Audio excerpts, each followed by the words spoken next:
Good morning everybody students. एक बहुत ही महत्वपूर्ण पॉलिटी का इम्पोर्टेंट टॉपिक है राष्ट्रपति का मर्सी पिटीशन और राज्यपाल का मर्सी पिटीशन। तो ये बहुत एग्जाम में पूछा भी जाता है। राष्ट्रपति को जो मर्सी पिटीशन दिया गया है वह अनुच्छेद 72 के तहत है और राज्यपाल को जो मर्सी पिटीशन दया याचिका दिया गया है वो 161 में है। और यह टॉपिक जो है आपको पर्डनिंग पावर ऑफ द प्रेसिडेंट के रूप में हम लोग पढ़ते हैं। तो यह क्षमादान की शक्ति जो है ये कहाँ से लिया गया है, तो ब्रिटेन के संविधान से लिया गया है। और भारत के राष्ट्रपति फांसी की सजा को, कैपिटल पनिशमेंट को अंतिम रूप से माफ करने का अधिकार दिया गया है। इसके अलावा यदि सैनिक न्यायालय के द्वारा किसी भी सैनिक अधिकारी को कोर्ट मार्शल का आदेश दिया जाता है तो उसे माफ करने का अधिकार प्रेसिडेंट ऑफ इंडिया को दिया गया। इसके अलावा जैसे कोई ट्रिब्यूनल है या कोई न्यायाधिकरण है, उस न्यायाधिकरण से किसी भी नागरिक को सजा सुनाया गया है तो उसे भी माफ करने का अधिकार प्रेसिडेंट ऑफ इंडिया को दिया गया है। तो आज एक बहुत इंपॉर्टेंट टॉपिक है मर्सी पिटीशन। इसी के संदर्भ में हम लोग देखते हैं। अच्छा, मर्सी पिटीशन जब पढ़ेंगे तो मर्सी पिटीशन में 5 प्रकार का दिया गया है। राष्ट्रपति और राज्यपाल को दोनों को समान पावर दिया गया है। जैसे आप पढ़ेंगे कि रिप्रीव का मतलब क्या होता है, प्रविलंबन करना। प्रविलंबन का अर्थ क्या होता है कि डिले करना, तो उसको भी हम लोग देखेंगे जो 5 प्रकार का बांटा गया है।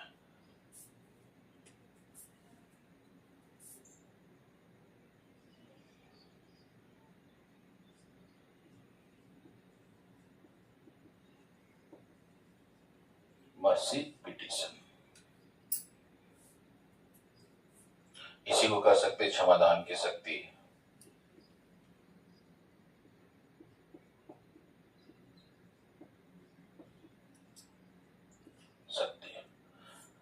प्रेसिडेंट को जो दिया गया वो आर्टिकल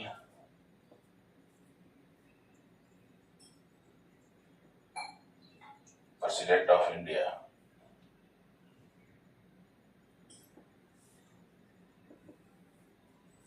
आर्टिकल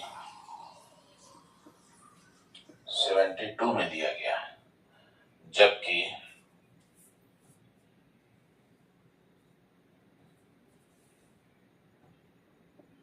राज्य के राज्यपाल जो है, गवर्नर, राज्यपाल को जो दिया गया है आर्टिकल 161 में दिया गया है। और यह क्षमादान की शक्ति हम लोग कहां से लिए हैं, तो इसको ब्रिटेन से लिया गया है। ये बहुत इंपॉर्टेंट है। जब सुप्रीम कोर्ट किसी भी नागरिक को फांसी की सजा का आदेश देता है तो उस फांसी की सजा को माफ करने का अधिकार किसे दिया गया है, प्रेसिडेंट ऑफ इंडिया को दिया गया है।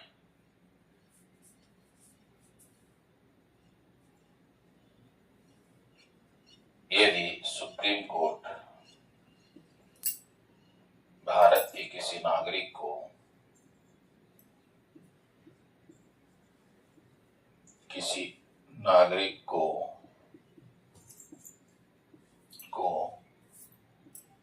फांसी की सजा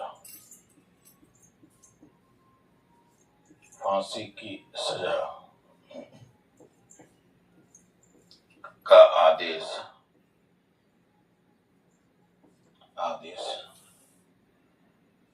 दिया है तो अंतिम रूप से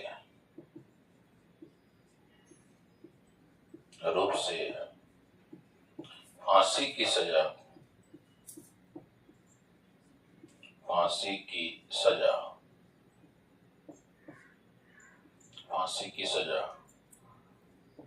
को माफ भारत के राष्ट्रपति करते हैं। भारत के राष्ट्रपति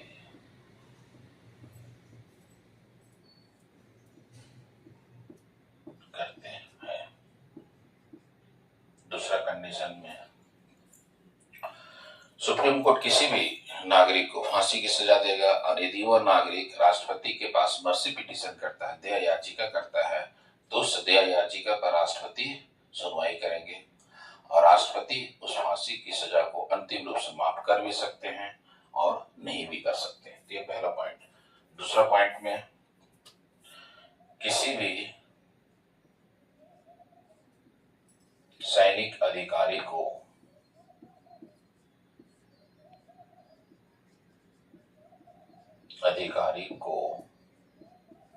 सैनिक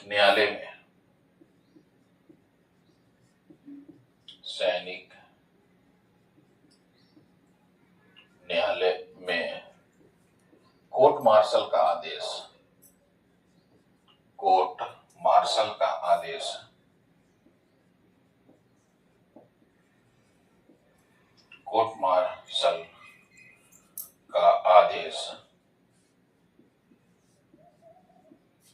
दिया जाता है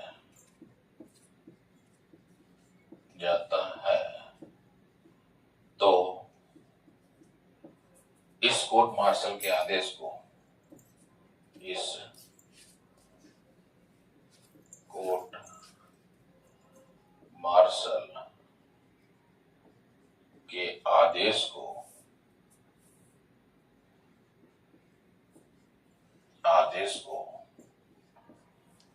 अंतिम रूप से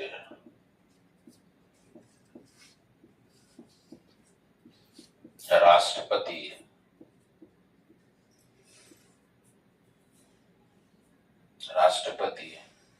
क्षमा कर सकता है।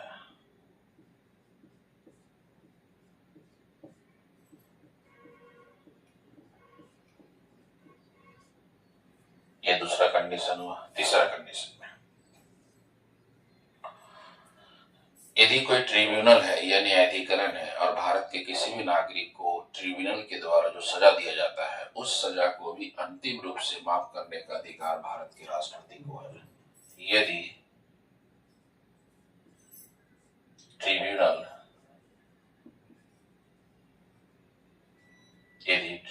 के द्वारा किसी नागरिक को सजा दिया जाता है तो प्रेसिडेंट ऑफ इंडिया, भारत के राष्ट्रपति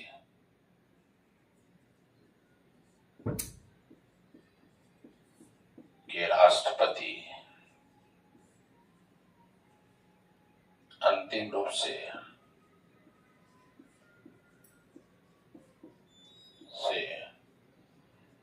इसे माफ कर सकते हैं।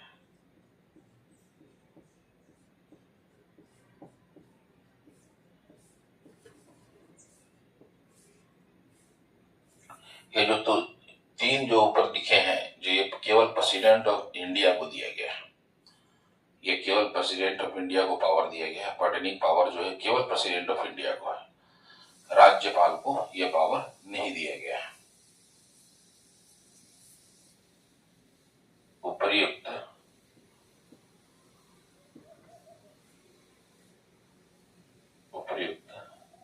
तीनों शक्तियां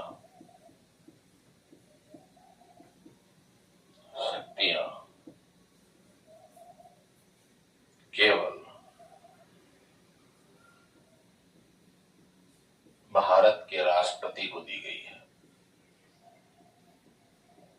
राष्ट्रपति को दी गई है,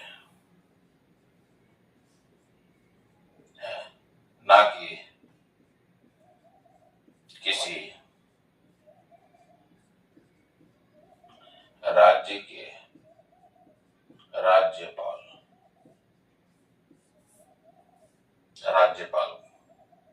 को। तो आप इसे याद रखिएगा। क्षमादान की शक्ति में मर्सी पिटीशन में तीन इंपॉर्टेंट पॉइंट मैंने बताया कि यदि भारत के किसी नागरिक को फांसी की सजा दिया है तो उसे समाप्त कौन करेगा? President of India. यदि सैनिक न्यायालय के द्वारा कोर्ट मार्शल का आदेश दिया गया है तो उसे कौन समाप्त करेगा? President of India. और ट्रिब्यूनल के द्वारा किसी भी नागरिक के विरुद्ध में सजा सुनाया गया है तो उस सजा को अंतिम रूप से शून्य घोषित कर सकता है प्रेसिडेंट ऑफ इंडिया। ये तीनों पावर केवल राष्ट्रपति को है और राज्यपाल को नहीं है। तो आप इसे याद रखिएगा, बहुत इंपॉर्टेंट पॉइंट है। इसीलिए जब हम लोग पढ़ते हैं पर्डनिंग पावर ऑफ, क्षमादान की शक्ति राष्ट्रपति का, तो ये बहुत महत्वपूर्ण है। अब जो हम पढ़ेंगे, जो मर्सी पिटीशन को 5 भागों में विभाजित किया गया है, उसमें राष्ट्रपति को भी दिया गया पावर और राज्यपाल को भी पावर दिया गया है। दोनों समान है, राष्ट्रपति भी उसे क्षमा दे सकते हैं और राज्यपाल भी उसे क्षमा कर सकते हैं। हम लोग देखेंगे pardoning power of the president, pardoning power of the governor, दोनों को समान शक्तियां दी गई है और ये दोनों से काफी एग्जाम में क्वेश्चन में पूछा जाता है और इसमें लोगों को कंफ्यूजिंग भी है। तो उसी चीजों को थोड़ा समझाने की भी कोशिश करेंगे। कुछ इंग्लिश का टर्मोलॉजी से जब आप समझेंगे तो वो चीजों को आप अच्छा से एक्सप्लेन कर सकते हैं और ये सभी एग्जाम में क्वेश्चन पूछा जाता है। जैसे देखिएगा, इस बार 2025 में मैंने यूपीएससी का पॉलिटी का क्वेश्चन यूट्यूब चैनल पर डाले हैं, आप उसमें देख सकते हैं। राष्ट्रपति के क्षमादान की शक्ति से क्वेश्चन पूछा गया है, उस क्वेश्चन के विषय में मैं बता भी दूंगा आपको। इसके अलावा और भी कोई एग्जाम देने जाइएगा, चाहे वो दिल्ली पुलिस का पेपर हो, चाहे वो आरएस का पेपर हो, कहीं भी जाएंगे तो ये क्वेश्चन हमेशा एग्जाम में पूछा जाता है। चाहे यूपीपीसीएस हो, चाहे बिहार बीपीएससी, किसी भी स्टेट पब्लिक सर्विस कमीशन में यह क्वेश्चन पूछा ही जाता है। तो 5 बार जो भागों में बांटा गया है, कौन कौन सा है उसको देखते हैं।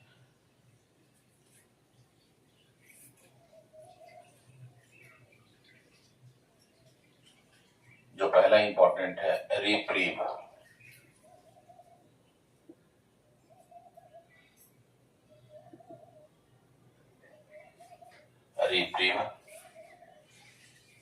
रिप्रीव का जो अर्थ होता है,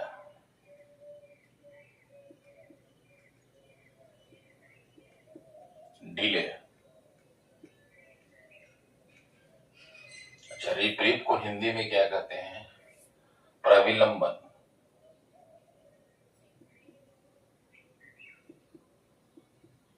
प्रविलंबन। दूसरा रेमिट।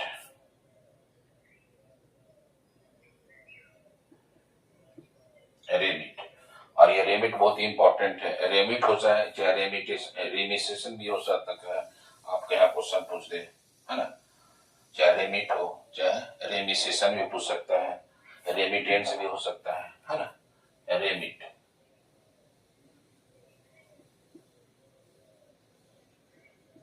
रिड्यूस, इसको कहते हैं परिहार।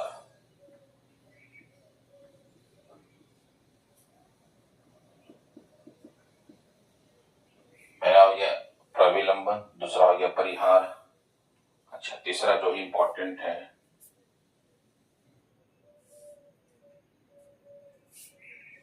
रेस्पाइट।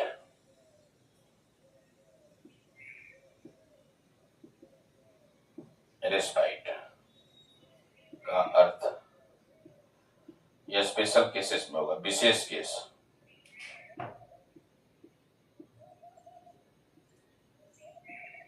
केसेस। इसके अलावा इसको हिंदी में कहते हैं, आप इसको हिंदी में कह सकते हैं क्या किए,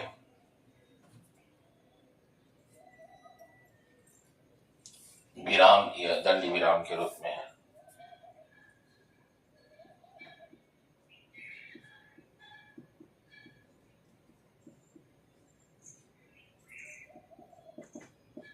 कॉमोटेड।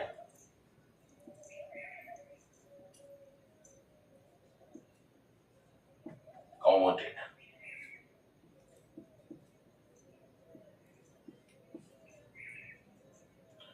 चेंज नेचर, नेचर को ही चेंज कर देना।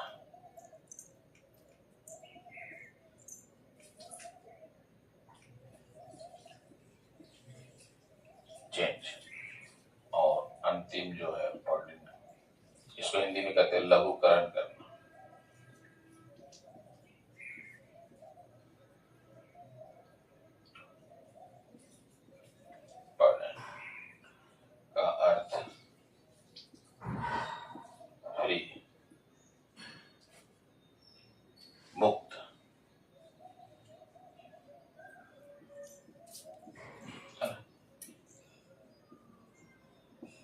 इसे याद रख सकते हैं, ये इंपॉर्टेंट है। प्रविलंबन, परिहार, विराम या दंड विराम, लघुकरण, मुक्त। अब जैसे रिप्रीव, रिप्रीव का मतलब होता है डिले करना। रिप्रीव का अर्थ होता है डिले करना। देखिए रिप्रीव का अर्थ होता है, जो हम लोगों ने 5 देख लिए हैं। रिप्रीव का डिले, जैसे मान ले किसी भी भारत के नागरिक को फांसी की सजा का आदेश दे दिया गया, उस सजा को कुछ समय के लिए टालना। टालने की प्रक्रिया ही क्या कहलाता है? प्रविलंबन कहलाता है। जैसे किसी नागरिक को फांसी की सजा देना है 1 अक्टूबर को, तो उसके फांसी की सजा को बढ़ा के 1 नवंबर कर दिया गया। कुछ समय के लिए टालने की प्रक्रिया भारत के किसी भी नागरिक को सजा के समय को कुछ देर के लिए, कुछ समय के लिए टालने की जो प्रक्रिया है उसे हम कहते हैं प्रविलंबन। तो डिले का मतलब क्या हो गया? डिले का मतलब हो गया कि कुछ समय के लिए सजा को टालना। जैसे भारत के किसी नागरिक को फांसी की सजा का आदेश दिया गया है सुप्रीम कोर्ट ने कि 1 अक्टूबर को उस नागरिक को फांसी दिया जाएगा, तो वो फांसी जो दिया जाएगा उस फांसी की सजा को अंतिम रूप से टाल कौन सकता है? तो टालने के लिए राष्ट्रपति के पास यदि मर्सी पिटीशन करता है तो राष्ट्रपति उस फांसी की सजा को टाल करके 1 अक्टूबर की जगह 1 नवंबर कर देंगे, और इसी को कहा गया डिले। दूसरा जो है रिड्यूस करना। जैसे भारत के किसी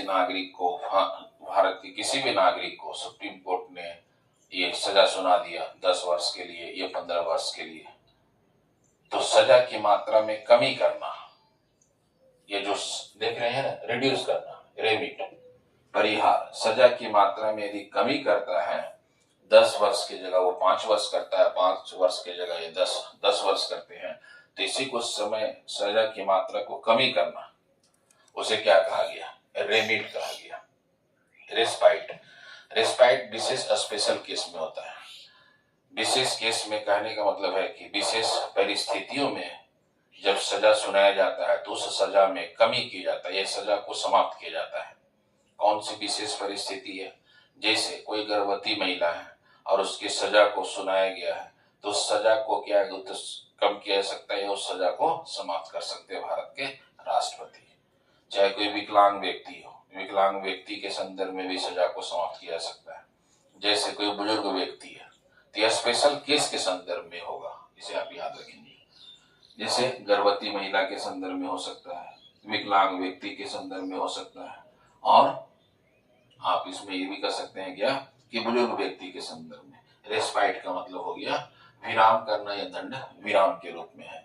जैसे भारत के किसी नागरिक को विशेष परिस्थितियों में सजा सुना दिया सुप्रीम कोर्ट ने और हाई कोर्ट ने, तो वह राज्यपाल के पास जा सकते हैं, अनुच्छेद 161 के तहत, नहीं तो राष्ट्रपति के पास मर्सी पिटीशन कर सकते हैं। तो उस विशेष केस को ध्यान में रखते हुए भारत के राष्ट्रपति उस सजा को समाप्त भी कर सकते हैं और उसमें कमी भी कर सकते हैं। कॉमिटेड का अर्थ होता है नेचर चेंज। जैसे मान लेते हैं सुप्रीम कोर्ट ने, हाई कोर्ट ने भारत के किसी नागरिक को फांसी की सजा का आदेश दे दिया है, तो भारत के राष्ट्रपति फांसी की सजा का जो आदेश है वो व्यक्ति मर्सी पिटीशन किया राष्ट्रपति के पास, तो मर्सी पिटीशन का जो है नेचर को चेंज कर देना, कहने का मतलब ये हुआ। तो फांसी की सजा को हटा करके वह कठोर कारावास में बदल देना या आजीवन कारावास में बदल देना, ये क्या हो गया? नेचर में बदलाव हो गया। तो ये बहुत ही इंपॉर्टेंट है, यह जो हमेशा एग्जाम में आता है। इसके विषय मैंने आपको समझा दिए, अब इसको लिख देंगे तो आप इसे देखेंगे कि क्या क्या इसमें इंपॉर्टेंट चीजें हैं। लेकिन यह क्वेश्चन को समझना इसलिए इंपॉर्टेंट है कि यहाँ क्वेश्चन जब भी पूछेगा तो एक तरफ दे देगा यह और दूसरे तरफ दे देगा परिभाषा, बोलेगा इसको मैचिंग करिए। तो इसीलिए इंग्लिश का आप याद रखेंगे, reprieve, remit, respite, committed, pardon. इसका अर्थ याद रखिएगा, डिले होता है, रिड्यूस होता है स्पेशल केस में, नेचर चेंज के संदर्भ में, मुक्त या फ्रीड के संदर्भ में। तो लास्ट में हम लोग देख रहे थे क्या कि क्षमादान 5 प्रकार का विभाजन किया गया है, जिसमें पहला है प्रविलंबन, दूसरा है परिहार, तीसरा है विराम एवं दंड विराम, चौथा लघुकरण और 5वां है मुक्त। अब ये जो आप आप देख रहे हैं इसी का कभी काल एग्जाम में क्या करता है कि यह 4 यहाँ से ऑप्शन उठा लेगा और इसका 4 परिभाषा दे देगा और उसको बोलेगा कौन सा मैचिंग नहीं है।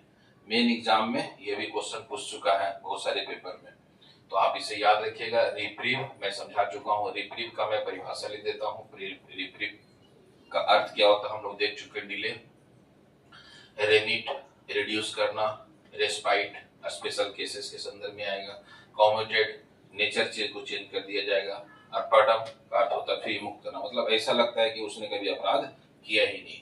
एक एक करके हम लोग परिभाषा को देखते हैं। ये क्वेश्चन जो पूछा जाता है परिभाषा, तो वह परिभाषा से आंसर आप सही देंगे।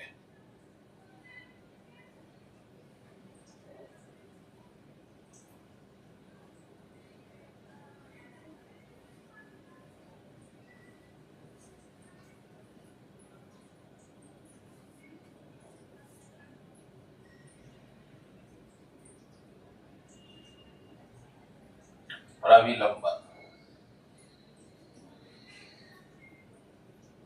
और इंग्लिश में इसको याद रखना इसलिए जरूरी है कि इंग्लिश का टर्मिनोलॉजी जो है ऑथेंटिक। हिंदी में क्या है कि विभिन्न प्रकार का शब्द का प्रयोग किया जा सकता है, लेकिन इंग्लिश में क्या होता है कि वो मेन शब्द उसी को एग्जाम में पूछा जाता है, लेकिन हिंदी में उसका अलग अलग शब्द भी आ सकता है। तो आप इसको याद रखिएगा। रिप्रीव, रिप्रीव मतलब क्या होता है डिले करना। अब इसमें क्या होगा, जैसे किसी भी सजा को कुछ समय के लिए टालने की प्रक्रिया ही प्रविलंबन है। किसी सजा को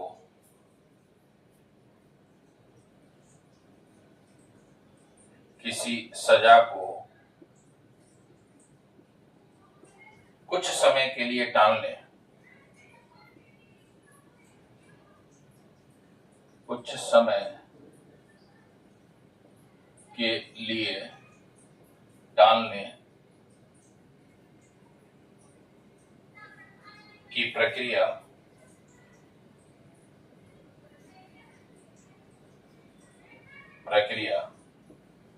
को प्रविलंबन कहा गया है। कहा जाता है जैसे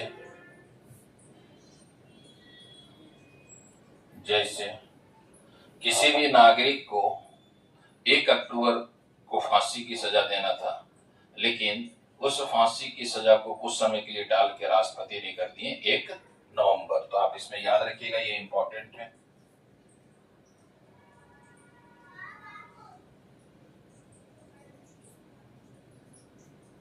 किसी नागरिक को 1 अक्टूबर को फांसी देना था,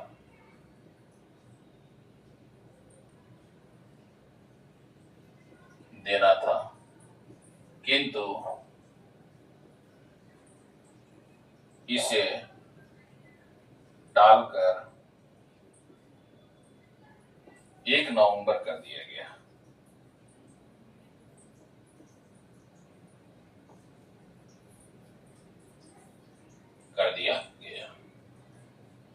तो यह हो गया प्रविलंबन।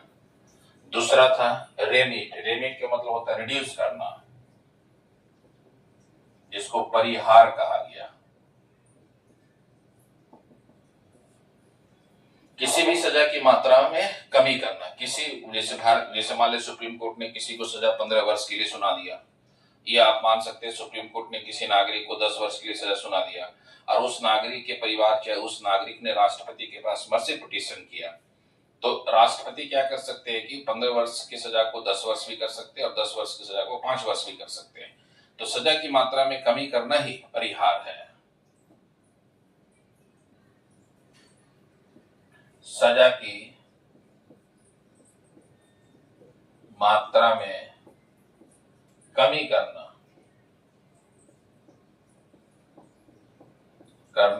ही परिहार है। जैसे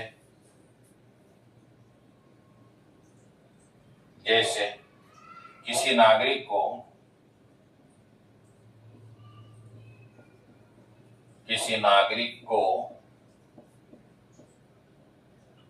10 वर्ष की सजा न्यायालय के द्वारा दिया गया है।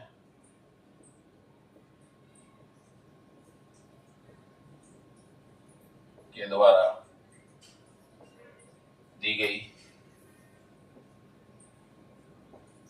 इस सजा को 10 वर्ष से घटाकर 5 वर्ष कर देना ही परिहार है। भारत के राष्ट्रपति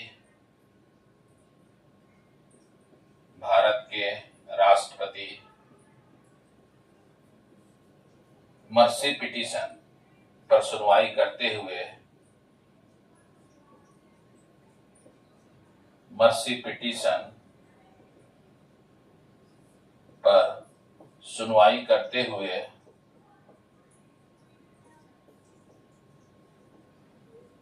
करते हुए 10 वर्ष की सजा को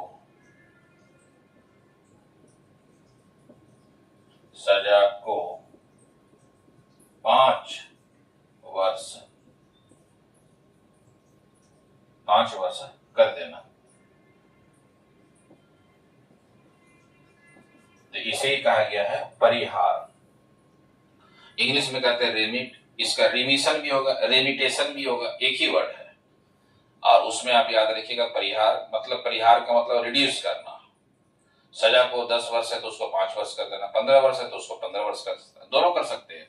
भारत के राष्ट्रपति अनुच्छेद 72 के तहत कर सकते हैं और राज्यपाल अनुच्छेद 161 के तहत कर सकते। जो मैं पढ़ा रहा हूं ये दोनों ही, राष्ट्रपति और राज्यपाल दोनों के पास पावर है।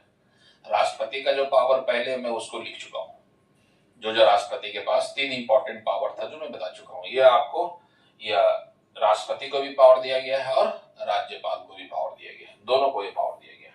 तीसरा आप कह सकते हैं विराम या दंड विराम, जिसको रेस्पाइट कहा गया है। विराम या दंड विराम। विराम या दंड विराम का अर्थ क्या हो गया कि यह स्पेशल केसेस में होता है, विशेष केसेस में होता है। विशेष परिस्थिति में कोई ऐसे केस है जिस पर यह सुनवाई होता है और उसी सुनवाई में कमी करना विशेष। तो तीसरा जो है वह विराम या दंड विराम है। विराम या दंड विराम का जो अर्थ है, इसी को इंग्लिश में रेस्पाइट भी कहा गया है। रेस्पाइट क्या है? विशेष स्पेशल केसेस के संदर्भ में होता है। विशेष परिस्थितियों में सजा की मात्रा में कमी करना विराम या दंड विराम कहलाता है। विशेष परिस्थितियों में सजा की मात्रा में कमी करना विराम या दंड विराम कहलाता है। जैसे एक गर्भवती महिला के संदर्भ में यह स्पेशल केस हो गया। एक बुजुर्ग है, उनको सजा के संबंध में तो एक स्पेशल केस हो जाएगा। एक विकलांग व्यक्ति है, विकलांग व्यक्ति के संबंध में भी स्पेशल केस हो जाएगा। इसीलिए ये आप याद रखेंगे, विशेष केस के संदर्भ में जब होगा उसे रेस्पाइट कहा जाता है।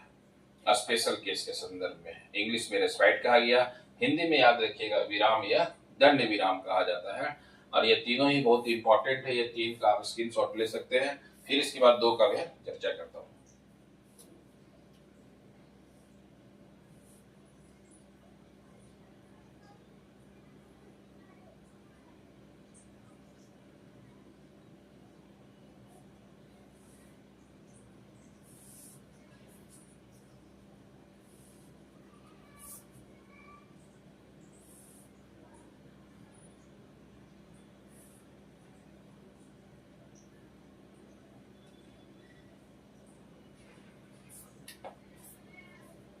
तो नेक्स्ट जो है 4थे नंबर पर है कम्यूटेड। और वो कम्यूटेड क्या है उसके विषय में देखते हैं।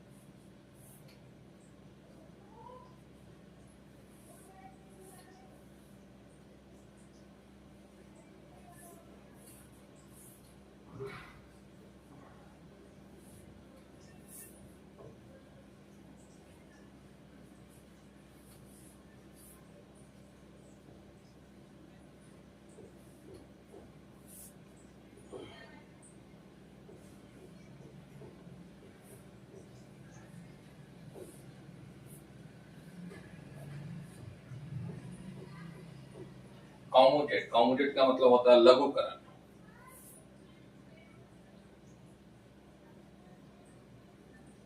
लघुकरण। और यह खास करके नेचर को चेंज के संदर्भ में इसका प्रयोग किया जाता है। इसको इंग्लिश में कहते हैं कम्यूटेट, और कम्यूटेट का मतलब होता है नेचर को बदलना, नेचर को ही बदल देना। तो सजा की जो प्रकृति है उसकी मात्रा में बदलाव कर देना, सजा की प्रकृति की मात्रा में बदलाव करना। सजा की प्रकृति में बदलाव करना लघुकरण कहलाता है।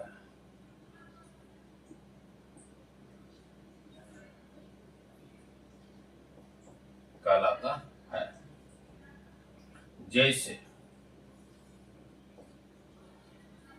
भारत के किसी नागरिक को फांसी की सजा का आदेश दिया सुप्रीम कोर्ट ने, और उस व्यक्ति या उसके परिवार के वालों ने राष्ट्रपति के पास या राज्यपाल के पास मर्सी पिटीशन कर दिया, मर्सी पिटीशन दया याचिका दायर कर दिया। अब दया याचिका पर राष्ट्रपति सुनवाई करते हुए क्या किया, उसके नेचर को ही बदल दिया। फांसी की सजा को माफ करते हुए उसने आजीवन कारावास में बदल दिया, यह कठोर सजा में बदल दिया। वही क्या हो गया, लघुकरण हो गया। जैसे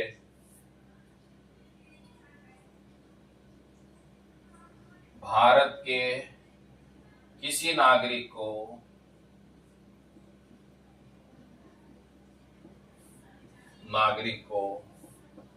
फांसी की सजा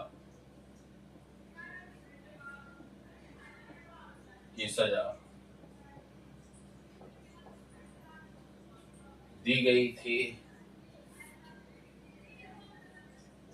राष्ट्रपति या राज्यपाल ने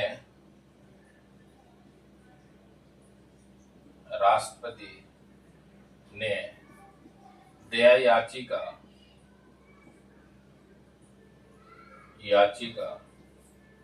पर सुनवाई करते हुए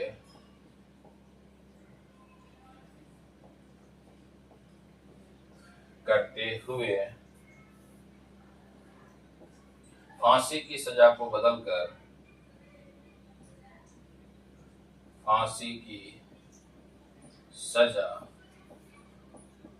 बदलकर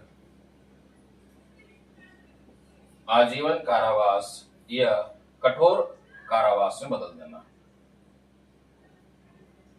कठोर या आजीवन कारावास में बदल देना।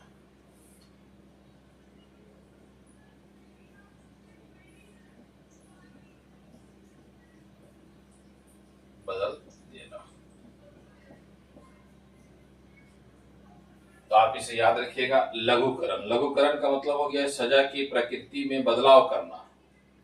अब किसी व्यक्ति को कठोर सजा दी, सजा सुनाया गया है, आजीवन कारावास की सजा सुनाया गया है, तो उस सजा को ही बदल देना, उस आजीवन कारावास को हटा देना या उसको साधारण कारावास में बदल देना। तो आप इसे याद रखिएगा, लघुकरण। लघुकरण का मतलब हो गया नेचर चेंज करना, और नेचर को चेंज कौन करेगा, राष्ट्रपति कर सकते हैं या राज्यपाल कर सकते हैं। Next, pardon. पार्डन का मतलब क्या हो गया, मुक्त करना। मुक्त करने का मतलब है, यह 3 कंडीशन है मुक्त करने का, कि भारत जैसे पार्डनिंग पावर में राष्ट्रपति क्या करते हैं कि किसी व्यक्ति को सजा सुनाया गया सुप्रीम कोर्ट के द्वारा, और उस सजा से मुक्त करना, अपराध से मुक्त करना राष्ट्रपति कर सकते हैं। कोई कोर्ट मार्शल का आदेश दिया गया हो, उस आदेश को भी वह राष्ट्रपति माफ कर सकते हैं। कोई ट्रिब्यूनल के द्वारा किसी नागरिक को सजा सुनाया गया हो, उस सजा से भी उसको माफ करना, वही हो जाएगा आपको है मुक्त करना, पार्डन, मुक्त।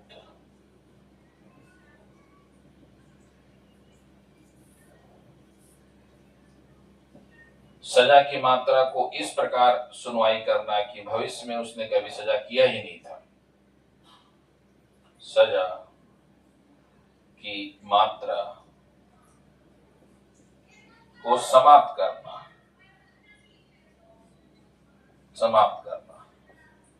करना कि उसने कभी सजा की ही नहीं।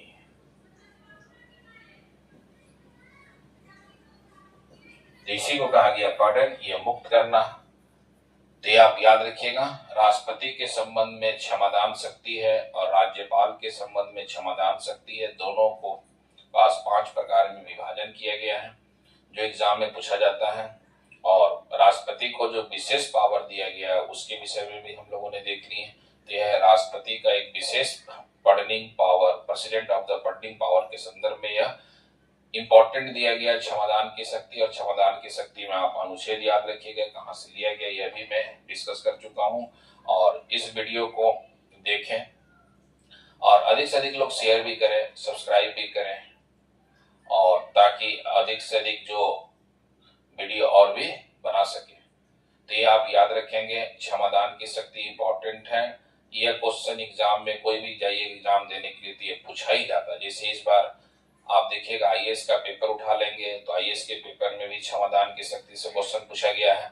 और इसका मैंने अलग से यूपीएससी के क्वेश्चन के लिए अलग से वीडियो बना करके मैं वो डाल चुके हैं, आप वहां देख सकते हैं कि उसमें जो क्वेश्चन पूछा गया था उसमें बोला गया था कि सीमित न्यायिक पूर्ण अवलोकन के संबंध में है क्षमादान की शक्ति के संदर्भ में, कि वह न्यायालय के द्वारा पूर्णावलोकन नहीं किया जा सकता है, यह किया जा सकता है। अच्छा, भारत के राष्ट्रपति जो क्षमादान करते हैं किसी को भी, वह आपको उसमें स्टेटमेंट दिया था कि वह बिना मंत्रिपरिषद के बगैर भी कर सकते नहीं।